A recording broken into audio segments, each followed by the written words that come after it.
What is it like to be Abby Drane? Well, it's lonely sometimes. You know, you're at the top of a company where people are working very hard to solve ground level needs of children in crisis.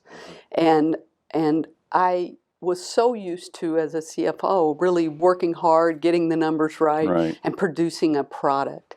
As a CEO, you're leading a group of great people. And it's lonely sometimes. You're not sure you're really getting that right, and making sure that you're providing what your staff need to lead. Other than that, I try to take time for myself. I have 2 daughters and 4 grandchildren, and I head to my farm on the weekend, and where my daughter and 4 grandchildren live, and find a lot of peace there and a lot of joy. So I try to balance it. Now, for an audience viewer that may not have heard of Uspiritus, can you explain who would be a candidate to come to one of your campuses?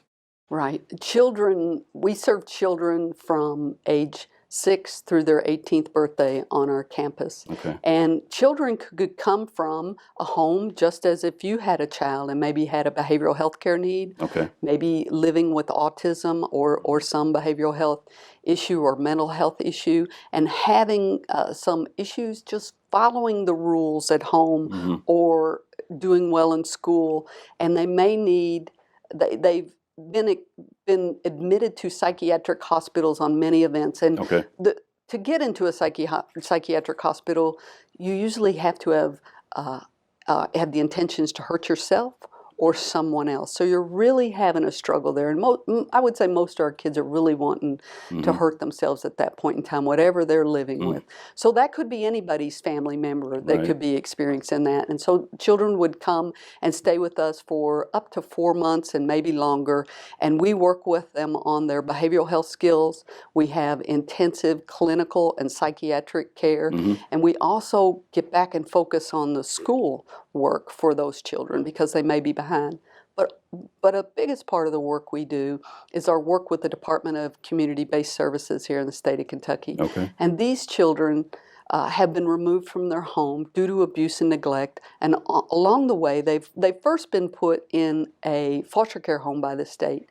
And of the 8,000 kids that are in care, 900 of them are experiencing more difficulty, more stress from the trauma that they've faced. And they may move from home to home, and the state is trying to do the very best job with their resources. And some of those children may have a psychiatric breakdown and may end up in hospitals, or may not be suited well for the families that they're in, or those families more or less are not suited for them. And they find themselves struggling to be able to maintain stability in those homes. So they'll be recommended for placement in our program. And they may stay 9 months to year, or maybe years, depending on what the situation is. Again, they receive the clinical and psychiatric care.